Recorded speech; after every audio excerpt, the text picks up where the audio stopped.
Each day on this earth, you get a chance to enjoy a gift from Hashem. A baby sleeping. A beautiful sunset. Flowers in a garden. And clouds moving gently through the sky. In my life, I have been blessed with many gifts. Tonight, I offer a gift. Tonight, I honor the life and memory of Rebbitzen Basha Scheinberg, my Bubby, my Rebbitzen, my friend.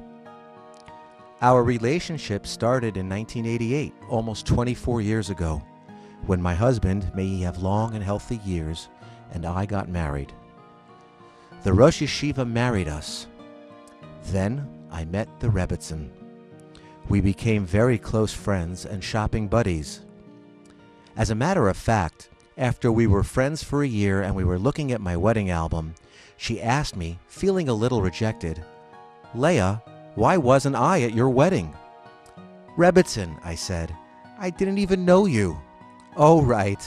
We both had a good laugh. That is one of the things I will always remember about the Rebbitzen, how much she enjoyed a good laugh. She would tell stories, and I would laugh. Then I would tell stories, and she would laugh. What a gift. On her trips to America, I would take her to all of her favorite stores so she could get all of her bargains for herself and the family. She was always shopping for someone. My Rebbitzen became my Bubby in 1995 when our Gittel Bracha was born. We took her to Israel to meet the Rebbe and the Rebbitzen.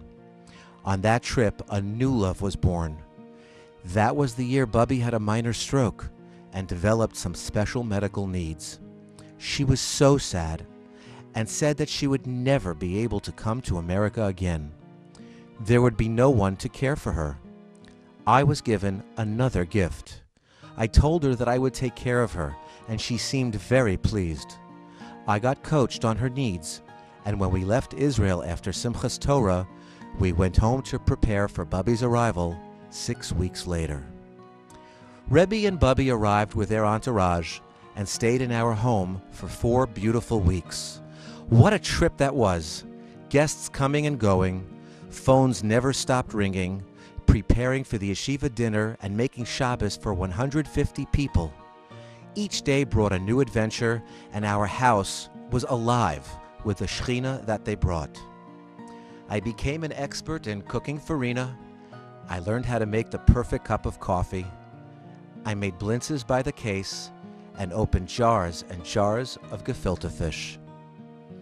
As always, Shabbos was the highlight of the week, with family and friends gathered around the table. Stories were told, songs were sung. Bubby was treated like the Shabbos queen herself. They all came back to our house for the Pesach trip and stayed another 6 weeks. This routine went on for the next 12 years. Twice a year they came to America, and once a year we would go there.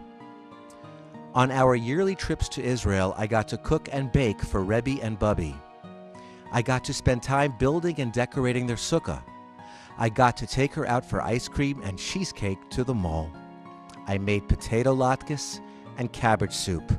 French toast was a big hit. My daughter took her first steps in Bubby's living room. Bubby taught me, who needs a cutting board? You have newspapers. I learned the ins and outs of using a pressure cooker. We went to weddings, bar mitzvahs, and brisim together. In Israel, we were known as 2-dayers, keeping 2 days yontiv. On one trip, on the second day Sukkot, the phone in my apartment kept ringing and ringing. After Havdalah, I went to visit the Rebbitzen in her apartment. I walked in, and she said with great concern, as only the Rebbitzen can, "Where were you? I was so worried. I have been calling you all day." "Bubby," I said gently, "it was Yontiv. You forgot." We both just laughed until the tears fell. Many tears have fallen since we lost our dear Rebbitzen. I was with her almost until the end. We were with her at the hospital. I sat and held her hand. I don't know if she was aware that I was there, but I just kept speaking to her and telling her that we loved her. As hard as it was to tear ourselves away, we had to come back to America. The sad news came 2 weeks later. She was gone. Bubby, I ask Mechila. I am sorry that I did not come back to Israel for your Levaya. I am sorry that I did not call you often enough. And I am sorry if there was something I forgot to do for you. I am a better person today because you were in my life. I watched you, I listened to you, and I learned from you. My life is richer because you, Bubby, were in it. Thank you. You were my Bubby, my Rebbitzen, and of course, my friend.